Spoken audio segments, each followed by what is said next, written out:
Hey guys, I am Elise Lewis, Miss Black Florida, and I'm here today with Sabrina Lewis, Miss Black Texas, and we're talking to you today on YouTube about fear while doing Makeup Mondays. Miss Black Texas, you want to tell us a little bit about what you do for your Makeup Mondays and how this idea kind of started? Okay, so for my Makeup Mondays, what I do is I get on my Instagram usually, and them just popped up on my computer. And really, I just pick a topic dealing with mental health. Last time I did talk about, detoxing as far as your mind and just freeing yourself. Makeup and Mental Health Mondays just started because it's Monday, and I don't want to say I don't like to do makeup, but you guys, I'm not a makeup connoisseur, which you're going to learn very quickly as you see me use items for things that they were not made for. But to make myself more comfortable with doing my makeup, and I always feel like if you start the week off great. So if I start the week off doing my makeup, I should have no problem with the rest of my week doing makeup. I always try to push myself to be better and just cross that line. And one of the things in our pageant is that we have to know how to do our own makeup behind the scenes. So here I am practicing live on camera with you guys. And something that's really nice about doing your makeup on camera is that you're showing people that you're being a little bit more vulnerable. It's also nice to get skilled at doing your own face, controlling your own aesthetic. I've had my makeup done by professionals many times, people who are practiced at this art. And I still oftentimes like the way it comes out when I do it myself. They're just little details that I know about my own face because I've lived with it for over 30 years now. And I know exactly how I want it to look. So, but experience. Yes, I've had a lot of experience with my face. And I'm sure the same is true for you, Sabrina. Yes. But we also have a topic today, and our topic is fear and strength. And so my first question for Sabrina is, what is my biggest fear? And this is a topic that you introduced me to, something that you wanted to talk to the audience about. So what is your biggest fear? My biggest fear is that I will leave this world, this earth, without living out my true purpose. You know that saying where they're like, the most potential and the most dreams and success is in the graveyard. My biggest fear is that I will go to the grave with my purpose and it's not shared with the world. Like my biggest fear. And so how do you face that fear? What are some solutions that you use to address that? Are there institutions or groups that you go to help you to address that fear? Or are there things that you do, certain practices that you adopt into your life? Certain practices that I definitely adopt is like when I have an idea, I for sure 100% write it down. I write it down. I actually have I have several journals, little notepads that I keep. Guys, don't make me laugh. Are you a list maker more so, or a journaler? So do you write down the ideas as though you're telling a story to yourself in a diary-like format? Or do you make a list, like make sure that I get this done and like check things off, or just remember to look at the list? I think I'm a journalist and a list maker too. So it's like there's no method to my madness. It's all about putting it out there. So like if I die one day, I want someone to find my journal and be like, even if it wasn't meant for me to put out there, maybe it'll spark the idea in somebody else. That's very Emily Dickinson style. She did a lot of writing and she didn't actually publish a lot of her works. Her sister found them after she passed on and shared those things with the world. And she became successful later, of course, but well, not exactly successful because she didn't get an opportunity to enjoy some of that, but you're putting it out there now. And also videos like this, it's an opportunity to share with the world some of your thoughts and ideas. So that leads me to my next question.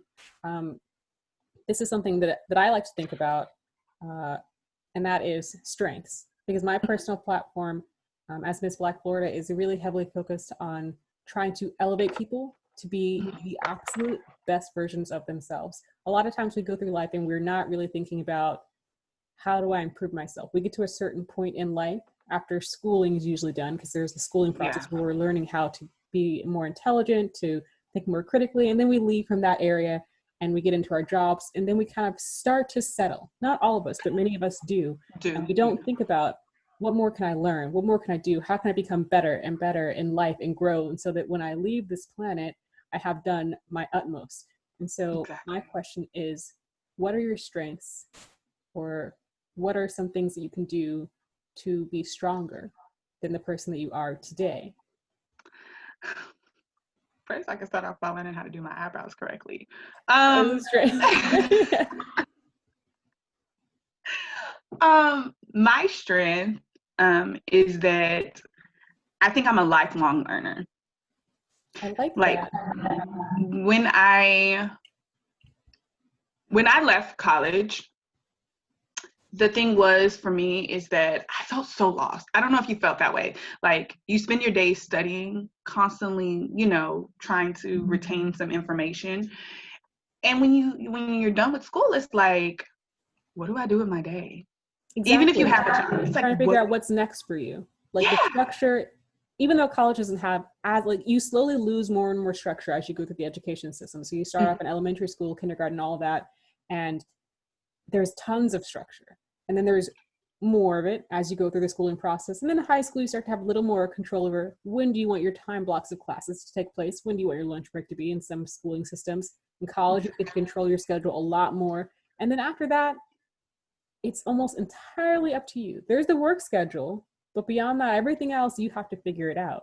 Yourself. So there's a little bit of floundering for a lot of people. That's very normal, I think. I experienced that too. How did you deal with it? Um, eventually I got to a point where I started reading again. And anytime I saw something, I would literally just start researching, like just book after book after book after book after book after book. And at first, I want to say that I don't want to say it was very, very hard. I remember I'm about to tell my age almost. I remember turning 25 and being so upset that day. Like, what am I doing with my life? What is going, like, what direction am I going in? Because I had a good job, I had a very nice place, and but I felt like I was not doing anything. And I think it's because in school, you're constantly taking tests and getting a grade back. So you're getting this Here's feedback. a Yeah. And there was no reward in what I was doing. And I was like, what do I do? So what did I do? I started just reading a lot more, and I started writing. I realized that it was okay for me to read and to write without an educational institution telling me so. How do And you also reward yourself for the things that you accomplish in your life now that those traditional schooling rewards aren't as present?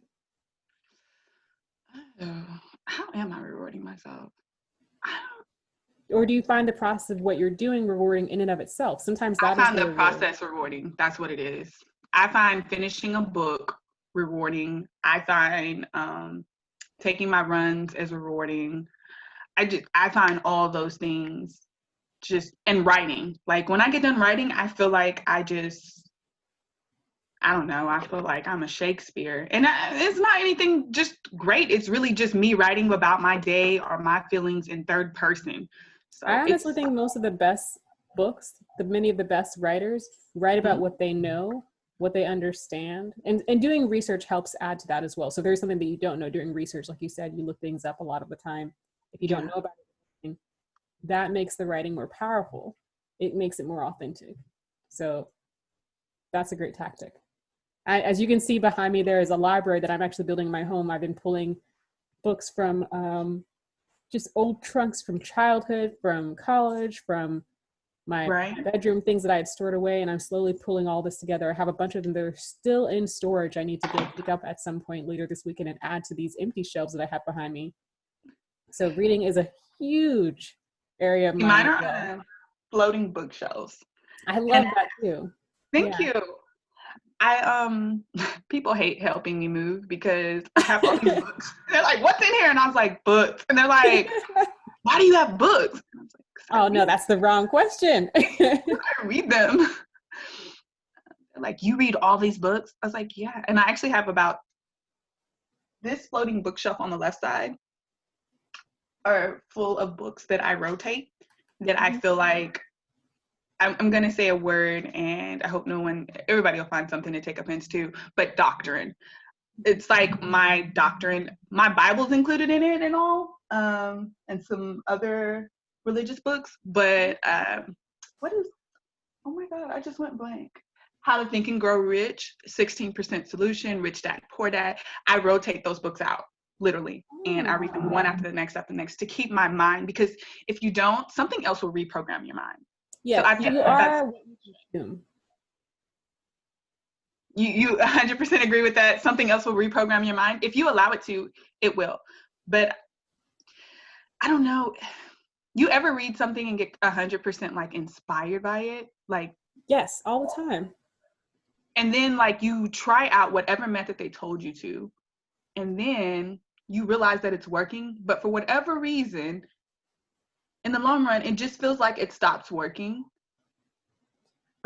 Sometimes it might be that the technique isn't quite suited to me as an individual, or that could be the same thing that's happening to you, or it could be that it's just a technique that's meant to be just, it's a temporal activity. It's something that you only do for like a short period of time, and then you have to keep mixing it up. I find that in life, you have to keep mixing it up. Like here's an interesting example.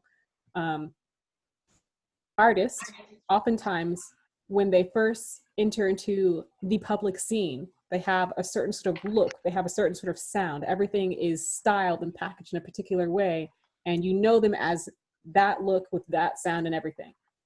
If you fast forward 10 years, if that artist is still out there, they don't look anything like they did when they first came out. They have to keep reinventing themselves to keep things interesting, probably both for themselves personally, so they still enjoy that art, but also for their viewers who they know are expecting to be, consistently entertained with something that is fresh, something that is inviting, something that keeps them wanting to come back and to make that experience rewarding for both themselves and those audiences. So I bet the same thing is happening for you in your process as well, which leads me to my next question.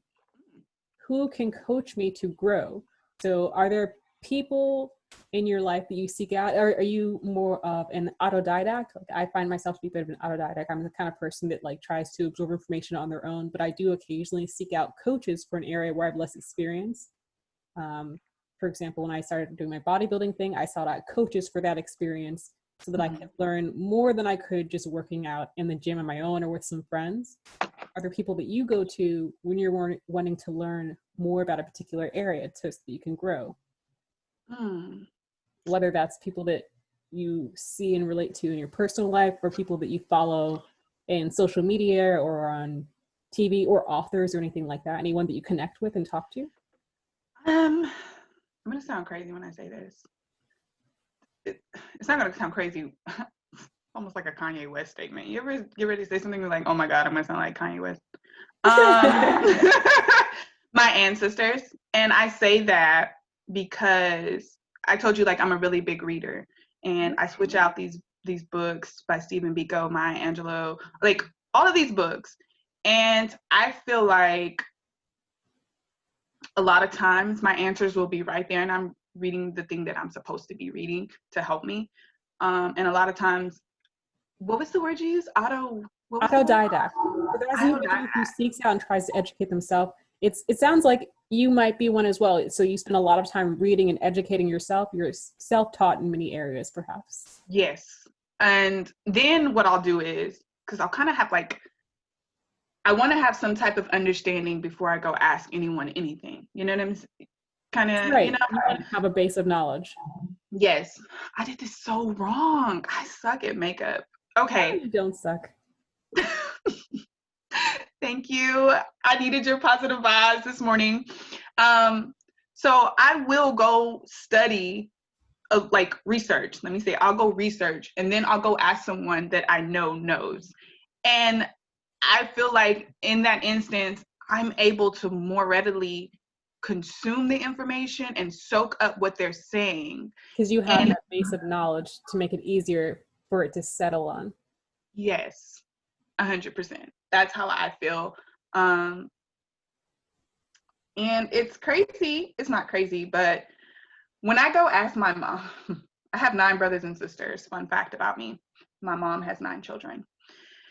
So I have 8 brothers and sisters. That's kind of amazing. That means you have a constant supply of friends slash enemies? Do you guys all get along? We get along. Okay. Uh, yeah, as long as not people who grew up in a house together with very little space can get along. But we do get along. And when I go ask any of them for advice, I've kind of made up my mind, but I want to see what the social reaction will be and if I can handle it from someone that I love. That's a good tactic, to test it out with people that are close to you before testing it out with the rest of the world. Yes. It also gives you a chance to prepare for some of those different sorts of responses ahead of time. Yes. And because there's 9 people, although we grew up, in the same environment, we all took the world in differently. So, and asking each one of them, it always gives me this opportunity to see, well, maybe I should adjust my response a little bit.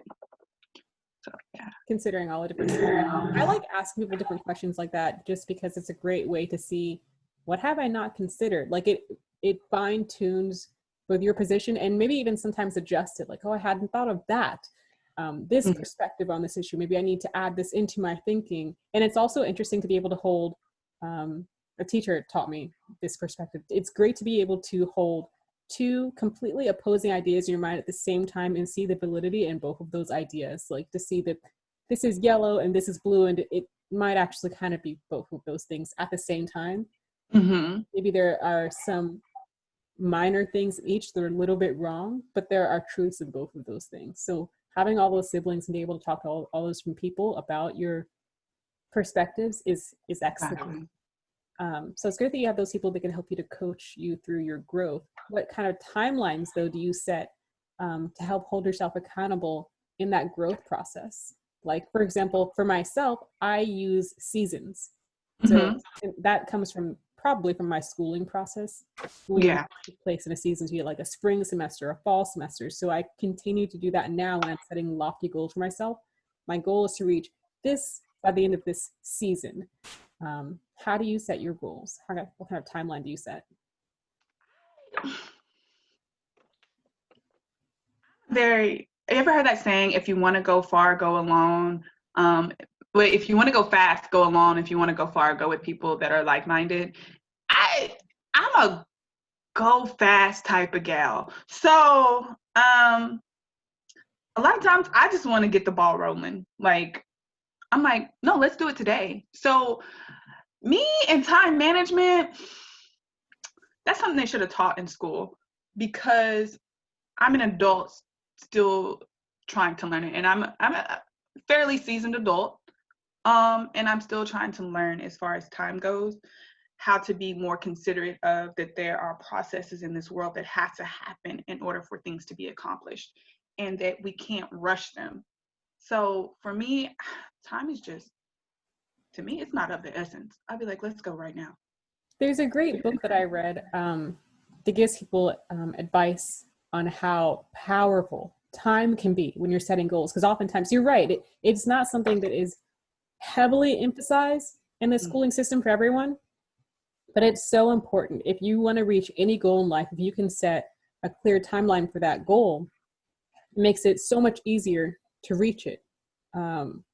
You maintain your motivation throughout when you have a timeline. When you start things at certain times or on certain dates, you're more likely to reach that goal. For example, people that start resolutions at the beginning of a quarter, a fiscal quarter, or at the beginning of a year, January 1st is the biggest time for people to start new goals.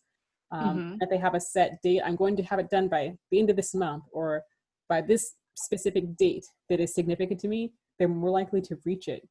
Even certain times of the day are ideal for doing things. So for example, if you're an exerciser, I know both of us like to run, and we do it in the morning. Doing running in the morning, especially before you eat, is the best way to burn through excess fat in the body and to lose weight and to stay trim and everything. Doing your strength building or weight building exercises around 4 o'clock or earlier in the around mid-afternoon, I suppose, is a really great time for that, because you usually had about 2 meals and you have a lot of fuel in your system. So setting those times can be really huge. Something that I do that may help you actually is I'll pick a goal and then I'll tie some sort of event to it where people are going to expect me to demonstrate that progress in some way, either through conversation, or maybe I have to be on the stage for something, or I have to, just talk to people about it in some sort of group setting. So, for example, the bodybuilding thing that I did, it had a date by which I had to be on the stage in a very specific outfit, and I had to know poses, and I had to be able to show off, these are where the muscles are, and this is what I have accomplished in this time that I've been training. And having that date set forced me to push myself more so than I might have if I hadn't had like a specific timeline set, or if I just been like, I'm going to reach it by this date, and there'd been nothing tied to it, like no sort of event. So that's something that can help out too. So for example, with your reading, maybe if you said to yourself, I'm going to have to write or do a video where I talk about a book I've read on this date. And I told my audiences, expect this video on this date. I'm going to share about it, just what I thought of the book. That might be more motivating for you. So that's just a quick thought. But I've actually been told, let me not say I've been told, I have read over and over again. Was it Think and Grow Rich? That is like, I think he writes a whole entire chapter on, I don't know if it's a whole chapter or just, he constantly reiterates it. Regardless, he presents that you have to write the date and the time, like the date that you want to have such and such amount of money by, or you want to have such and such done by, because it subconsciously, and you write it down on a little piece of paper, and it subconsciously pushes you to. Yeah, because you have to reach specific milestones along the way. And I haven't read that particular book, but that's another great one as well. I think mine was, I can't think of the name of it right now, but it was something about the process of thinking. It sounds like it was similar to yours, where it teaches you to think about time in relation to your goals. Another question I wanted to ask you. So we talked a little bit about fears and about strengths. What about weaknesses? That's something that like a lot of us focus on, like, what am I really strong in? And we know we have these weaknesses, but we just kind of assume like, oh, they're there and they're just weaknesses. I don't really acknowledge them, but they don't have to be that way. So what are the weaknesses that you have? Are there ways that you can eliminate them and turn those things into strengths? But first of all, what are those things? Do you have one particular weakness that you're very aware of?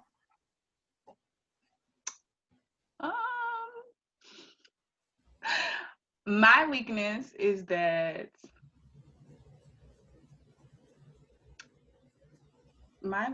besides time management, my weakness is that I am a perfectionist. And I'm not going to be like, oh, it's because I'm a Virgo. Blah, blah. It's something about me that I literally want to perfect every little thing. Is that really a weakness though? Or is there like something about it that makes it kind of like a weakness? It's that when I'm more focused on perfecting something, I'm not paying attention to the other aspects of the something that I'm doing. So it's like, I forget about time. I forget about the end goal sometimes. It's a real weakness. It's a very real weakness. And I'm not a multimillionaire who has a team who can just, I'm not a multimillionaire yet, who has a team who can just, focus on making sure that, I don't know, everything is done perfectly. Exactly. Yeah. I can't do that. So you have to be better at like managing all the things that you have and like the time that you have to accomplish the goal, maybe in smaller stages with like not everything completely perfected, but as close to that as you can get reasonably. Exactly. And knowing when to let something go. That's a weakness of mine too. I don't know when to stop trying to perfect something. I think that ties into that what we were talking about previously with having that timeline and those micro goals in between the big goal. If you have those smaller steps in between, like by this date I have to have this done, and then you have to kind of like just leave it. Like when you're throwing a ball to someone, I'm using a sports analogy here, even though sports. So like when you toss a ball to somebody, you have to let go of the ball at some point. You try to get your pitch as good as you can, but eventually you have to release it, and then it's out of your hands. It's in the air. It's up to, and you just have to be comfortable that you did deliver everything that it. you could, right? Like, Exactly. I gave it